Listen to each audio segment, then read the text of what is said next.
हर बार जब भी ये आदमी किसी के करीब जाता वो आदमी तुरंत मर जाता है, चाहे वो इंसान हो या पक्षी। ये पका करने के लिए वो धीरे धीरे एक कौवे के पास गया। जैसे ही दोनों के बीच की दूरी 10 मीटर का फासला हुआ, कौवा तुरंत नीचे गिर गया। बिना किसी तड़प के ये देख लियम अंदर से ठिठक गया। उसे अब पक्का हो चुका था, इन सारे मौतों का कारण मैं ही हूँ। लेकिन उसे खुद नहीं पता था आखिर क्यों, क्योंकि कुछ देर पहले लियम की एक भयानक दुर्घटना हुई थी जिसमें उसकी जान तो बच गई, लेकिन उसने अपनी सारी याददाश्त खो दी थी। उसे कुछ याद नहीं था। वो मदद के लिए खाली रोड पर दौड़ा और रोड पर जा रही गाड़ियों को रोकने की कोशिश करने लगा। तभी वही कार बिना ब्रेक लगाए सीधे जाने लगती है। वो घबरा गया और कार से दूर भाग जाता है। जब वो पास जाकर देखता है तो औरत की आंखें सफेद हो चुकी थीं। उसने तुरंत पुलिस को फोन किया और औरत के मौत की जानकारी देने लगा। लेकिन जब ऑफिसर ने उसका नाम पूछा तो उसे खुद मालूम नहीं था। लियम को अपना नाम ही याद नहीं था। जब उसने आईडी चेक किया तो पता चला उसका नाम लियम है। उसी दौरान एक कौवा कार पर अचानक से गिरा। उसकी भी आंखें सफेद थीं। ये देख लियम डर गया और वहाँ से भाग गया। रास्ते में जाते वक्त उसे एक रेस्टोरेंट दिखा। वो सीधे अंदर घुस गया, लेकिन अंदर का नजारा देख लियम कांप गया। सभी लोग लेटे हुए थे और सबकी आंखें भी सफेद थीं। उस रेस्टोरेंट में सभी लोग मर चुके थे। लियम को लगा शायद हवा में कोई जहरीला वायरस फैला हुआ है। डर के मारे उसने तुरंत कपड़े का बाजू फाड़ा और अपना नाक ढक लिया। अपनी आईडी पर पता देख वो सीधे घर की तरफ चला गया। जल्दी ही वो अपने घर पहुंच गया। घर पहुंचते ही उसने दरवाजे खिड़कियां को अच्छी तरह से टेप से सील करने लगा है। कुछ देर बाद उसने पड़ोसी को बाहर घास काटते हुए देखा। उसने चिल्लाकर उसे वहां से घर के अंदर जाने को कहा। यहाँ तक कि उसने बोर्ड पर भी लिखकर समझाने की कोशिश की, लेकिन पड़ोसी बात को समझने के लिए उसके पास जाने लगा। जैसे ही आदमी लियम के 10 मीटर के दायरे में आया वो वहीं गिर गया। ये देख लियम को कुछ गड़बड़ लगा। जहर हवा में नहीं है, वो खुद है। उसने बाहर कौवे पर यही प्रक्रिया आजमाई। हर बार रिजल्ट वहीं आता है। सच्चाई जानने के बाद वो लोगों और जानवरों से दूर भागने लगा। उसी शाम एक्सीडेंट के बारे में पूछताछ करने के लिए उसके घर पुलिस आती है, लेकिन वो उन्हें देखते ही छुप गया। कहीं मेरी वजह से उनकी जान न चली जाए। कुछ देर बाद पुलिस वाले चले जाते हैं, लेकिन उसी रात उसके दरवाजे पर एक औरत आती है। गलती से उसके पैर के टकराने से आवाज निकल जाती है। लियम ने चिल्लाकर उससे कहा पास में मत आना। औरत ने कहा मुझे तुमसे कुछ जरूरी बातें करनी है। तभी आवाजें थम गई। जब उसने दरवाजा खोला तो दंग रह गया। वो मरी नहीं थी। उसने कहा क्या तुम मुझे जानते हो? लियम ने कहा नहीं। औरत उसे बताती है मैं भी उसी कार एक्सीडेंट में थी और मेरी भी याददाश्त चली गई है और मुझे कुछ याद नहीं है। लियम पूछता है तुम्हें मेरे घर का पता किसे चला? औरत कहती है कार के नंबर से तुम्हारा एड्रेस मिला है। हैरानी वाली बात ये थी कि जब औरत लियम के पास थी तब उसका जानलेवा ताकत काम नहीं कर रहा था। लियम उसे कुछ नहीं बताता है और दोनों एक दूसरे का मदद करने का फैसला करते हैं और घर के अंदर जाकर जानकारी इकट्ठा करने लगते हैं। तभी अचानक लियम को कुछ याद आने लगा है, जहां स्मिथबर्ग ऑकडेल का बोर्ड लगा हुआ था जो उन्हीं के शहर में ये जगह थी। फिर दोनों उसी एक्सीडेंट वाले जगह पर जाते हैं। उस ब्रिज पर उन्हें ऐसा कुछ भी नहीं मिलता है, लेकिन औरत को कुछ याद आता है। रात के समय पुल पर थी। फिर दोनों वहां से सीधे एक्सीडेंट वाले जगह पर जाते हैं। वहां पर लगभग 10 मीटर के दायरे में अजीब जला हुआ निशान बना था। उसी पल दोनों की कुछ यादें लौटने लगती हैं। लियम डरते हुए औरत को सब कुछ सच बता देता है और कहता है जो कोई भी मेरे 10 मीटर के दायरे में आता है वो मर जाता है और जब से तुम मेरे पास आई हो अब तक एक भी मौत नहीं हुई है। औरत डर जाती है और वहां से जाने लगती है, लेकिन लियम तुरंत उसके पीछे पीछे भागता है। लियम उसे समझाने की कोशिश कर ही रहा था कि उसी वक्त एक पुलिस की कार वहां आकर रुकी। ऑफिसर ने औरत से पूछा तुम इसे जानती हो? उसने साफ कह दिया नहीं। फिर जाने लगी, लेकिन जैसे ही औरत लियम से 10 मीटर की दूरी पर गई अचानक ऑफिसर नीचे गिर जाता है। ये देख औरत चौंक जाती है और भागने लगती है, लेकिन किसी तरह लियम उसे पकड़ लेता है और अपनी बात साबित करने के लिए लियम एक भेड़ के पास जाकर खड़ा हो जाता है और औरत को धीरे धीरे दूर हटने के लिए कहता है। औरत को ये सब बकवास लग रहा था, लेकिन सामने का मंजर देख औरत की आंखें फटी की फटी रह गईं। उसके दूर हटते ही लियम का जानलेवा ताकत काम कर रहा था। आखिर कौन सी ताकत थी उसके अंदर उसे खुद नहीं पता था। ये पता करने के लिए औरत के साथ हॉस्पिटल जाकर जांच करने को कहता है, लेकिन शहर में जाना यानी जरा सी लापरवाही से बहुत से लोगों की जान चली जाएगी। फिर भी दोनों डॉक्टर के पास जाते हैं। डॉक्टर जब अपने नोटबुक में कुछ लिखकर पानी पी रहा था तभी लियम को कुछ याद आता है। किसी जगह पर वो भी नोट लिख रहा था। तभी डॉक्टर उसका सिटी स्कैन करने को कहते हैं। मशीन में लेटने से पहले नर्स औरत को बाहर जाने के लिए कहती है, लेकिन दोनों नर्स से झूठ बोलते हैं कि अकेले लियम को घबराहट होता है, जिस वजह से औरत नर्स के पास में ही रह जाती है। चेकअप होने के बाद दोनों रिपोर्ट का वेट कर रहे थे। तभी लियम हॉस्पिटल में लगा टीवी चालू कर देता है जिस पर उसकी ही खबर चल रही थी। उसे घर के पास मिली उस पड़ोसी की लाश की वजह से उसे वांटेड घोषित कर दिया गया है। ये सुनते ही दोनों वहां से भागने लगते हैं, लेकिन हॉस्पिटल में पुलिस पहले ही आ चुकी थी। लियम औरत से कहता है शायद हम उन्हें अपनी प्रॉब्लम बताकर कोई और रास्ता निकाल सकते हैं, लेकिन औरत कहती है तुम्हारी वजह से उनके एक ऑफिसर की भी जान गई है। या तो वो तुम्हें मार देंगे या तो हम दोनों को अलग कर देंगे, जिससे और लोग मारे जाएंगे। तभी पीछे से डॉक्टर रिपोर्ट को लेकर आता है। लियम डॉक्टर से पूछता है क्या निकला है जांच में? पुलिस को पास आता देख लियम गुस्से से डॉक्टर से पूछता है। डॉक्टर घबरा जाता है और कहता है कुछ नहीं हुआ है आपको, आप बिल्कुल ठीक है। जवाब मिलते ही दोनों वहां से भागने लगते हैं, लेकिन तभी पीछे से पुलिस उन्हें भागते हुए देख लेती है। लेकिन जल्द ही दोनों पुलिस की आंखों से ओझल हो जाते हैं। भागते वक्त औरत एक तस्वीर को देख वहीं रुक जाती है। उसे कुछ याद आने लगता है। लियम लिफ्ट में चला जाता है। औरत के पहुंचने से पहले ही लिफ्ट का दरवाजा बंद हो जाता है। वो तुरंत नीचे की तरफ तेजी से भागने लगती है, नहीं तो बहुत से लोगों की जान चली जाएगी। इसलिए लिफ्ट के अंदर लियम ने सबको डरा कर कहा, तुम सबको यहाँ से निकलना होगा, नहीं तो बहुत बुरा हो जाएगा। ये सुनते ही सभी लोग डर जाते हैं और चौथे फ्लोर पर आते ही सभी लोग लिफ्ट से बाहर निकल जाते हैं। औरत के नीचे पहुंचने से पहले ही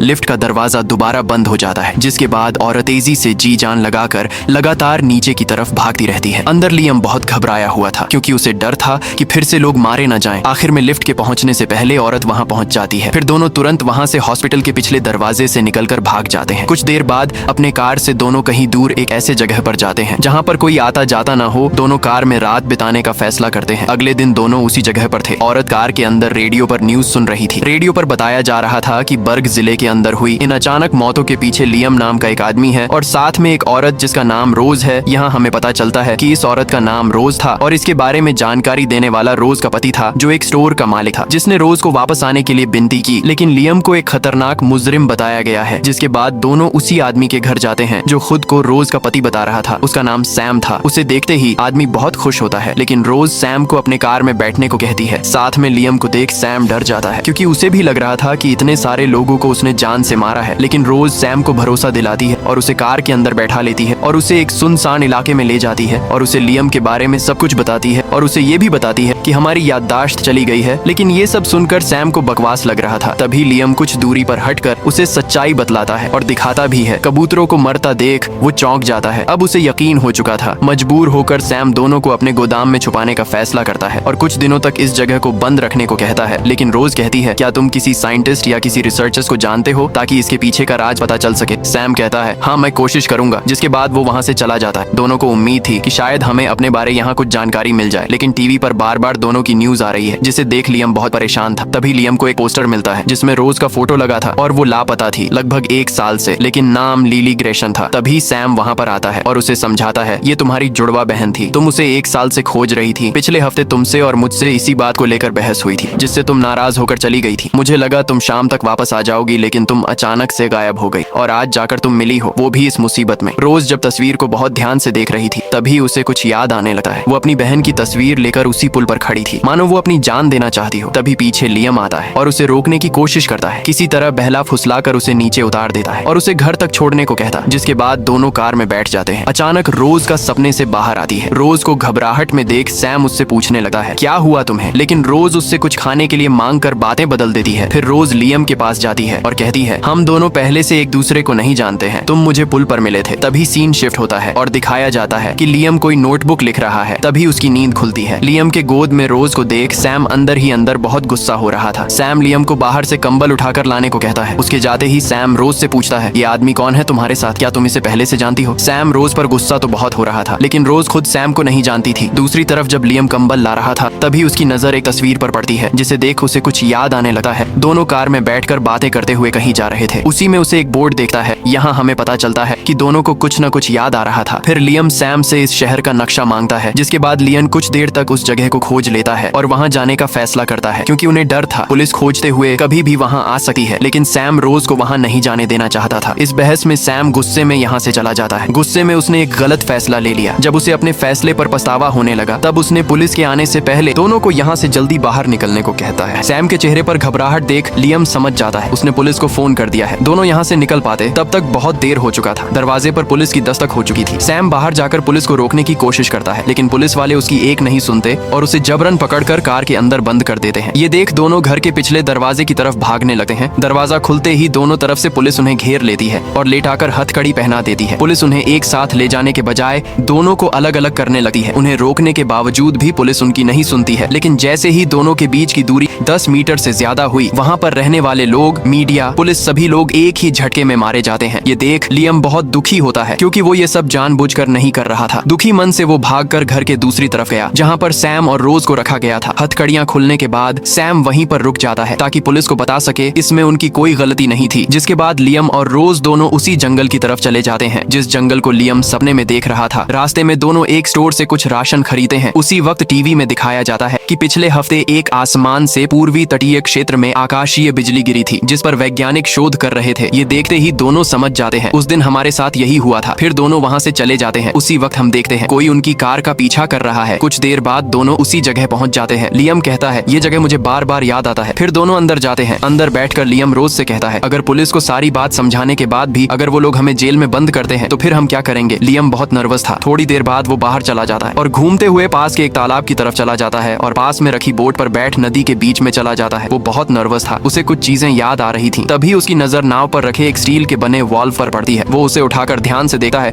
और पानी में फेंक देता है। तभी अचानक डूबते वाल्व को देख उसे कुछ याद आने लगता है। वो किसी औरत को बांधकर जबरन इसी जगह पानी में जिंदा फेंक रहा था। दूसरी तरफ औरत लकड़ी जलाने जा रही थी। तभी उसका हाथ चिमनी के अंदर किसी चीज से टकराता है। जिज्ञासावश उसने उसे बाहर निकाला। लोहे के बॉक्स के अंदर उसे एक नोटबुक मिलता है जिसमें कुछ लड़कियों के फोटो के साथ उनकी स्टोरी लिखी गई थी। उस बुक वो सभी लड़कियां बहुत समय पहले ही खो गई थी। लास्ट में अचानक उसकी तस्वीर भी लगी हुई थी, लेकिन ये तस्वीर उसकी नहीं थी। उसकी बहन लीली, जिसे रोज कई दिनों से खोज रही थी। अचानक रोज को उस दिन हुए कार एक्सीडेंट की घटना याद आने लगी है, जो दोनों उसी रात कार से कहीं जा रहे थे। अचानक लियम चुपके से एक बेहोशी का इंजेक्शन निकालता है। इंजेक्शन का कैप खुलते ही रोज की नजर उस पर पड़ जाती है। लियम उस पर हमला कर पाता, रोज खुद को बचा लेती है। यहाँ हमें पता चलता है लियम कोई आम इंसान नहीं था, वो एक सीरियल किलर था जो रात के समय शिकार करता है। उसी खींचतान में अचानक गाड़ी पलट जाती है। खुशकिस्मत से दोनों को हल्की चोटें आती है। रोज कार से निकलकर भागने लगती है, लेकिन पीछे से लियम चिल्लाकर उसे कहता है, तुम अपनी बहन को कभी ढूंढ नहीं पाओगी। उस वक्त रोज अपने बहन को हर जगह खोज रही थी। तभी अचानक आसमान से एक भयानक बिजली जमीन पर गिरती है, जिसके चपेट में दोनों आ तो जाते हैं, लेकिन उन दोनों को एक रहस्यमयी ताकत मिल जाती है। यहाँ हमें पता चलता है कि लियम को वो रहस्यमयी ताकत आसमानी बिजली गिरने की वजह से मिली थी, लेकिन दोनों को अब सब कुछ याद आ चुका था। लियम जिस किसी को भी मारता था उसके बारे में सब कुछ लिखता था। अगले पन्ने पर रोज का नाम लिखा हुआ था, लेकिन उसने उस दिन किसी तरह अपने आप को बचा लिया था। जब लियम तालाब के किनारे पहुंचता है तभी रोज पीछे से उस पर बंदूक तान देती है और उससे पूछती है, तुमने उसे क्यों मारा। लियम अभी भी कहता है, मुझे नहीं मालूम मैंने क्यों मारा, क्योंकि उसे एक्सीडेंट के बाद सब कुछ याद तो आ चुका था, लेकिन वो लोगों को क्यों मारता था उसे खुद नहीं पता था, क्योंकि वो भूल चुका था। अपने बारे में जानने के बाद लियम खुद से बहुत घिन कर रहा था। जब रोज लियम को बंदूक के नोक पर घर की तरफ जा रही थी तभी वो देखती है कुछ लोग पहले से उसके घर के बाहर खड़े थे। अचानक वो लोग उस पर बंदूक तान देते हैं और उससे जबरन बंदूक छीन लेते हैं। लियम के रोके जाने पर एक आदमी उसे मारने लगता है। ये वही लोग थे जब रात के समय लियम के गाड़ी का पीछा कर रहे थे। ये लोग लुटेरे थे जो सुनसान इलाके में लोगों पर हमला करते हैं। तभी मौका देख लियम वहां से कुछ दूरी पर भाग जाता है, लेकिन लुटेरे उस पर गोलियां चलाने लगते हैं। लेकिन अब लियम मौके का फायदा उठाता है। जैसे ही रोज से लियम कुछ और दूर होता है सभी लोग मारे जाते हैं, लेकिन रोज खुद को छोड़ाकर वहां से भागने लगती है। तभी सामने वाला लुटेरा रोज को गोली मार देता है। लुटेरा तो मर जाता है, लेकिन रोज को पेट में गोली लग चुकी थी। लियम अपने बारे में जानने के बाद भी रोज का मदद करता है और उसे उठाकर हॉस्पिटल में लेकर जाता है, लेकिन रोज का ज्यादा खून बहने की वजह से वो बेहोश हो चुकी थी। नर्स जब उसे ऑपरेशन रूम में लेकर जा रही थी तभी रोज लियम को पुकारने लगती है। वहीं दूर खड़ा लियम रोज को आखिरी बार देखता है, क्योंकि उसके दूर होने से पहले ही अचानक लियम खुद को गोली मार लेता है, क्योंकि उसे एहसास हो चुका था जो उसने किया उसके लिए रोज उसे कभी माफ नहीं करेगी। और सबसे बड़ी मुसीबत मेरे जानलेवा ताकत, जिससे बिना किसी वजह के लोग मारे जा रहे थे। और ये कहानी यहीं पर खत्म हो जाती है। अगर आपके पास ऐसी ताकत होती तो आप क्या करते? जाते जाते ये जरूर बताइएगा आपको स्टोरी कैसी लगी और हमारे चैनल को सब्सक्राइब जरूर करिएगा।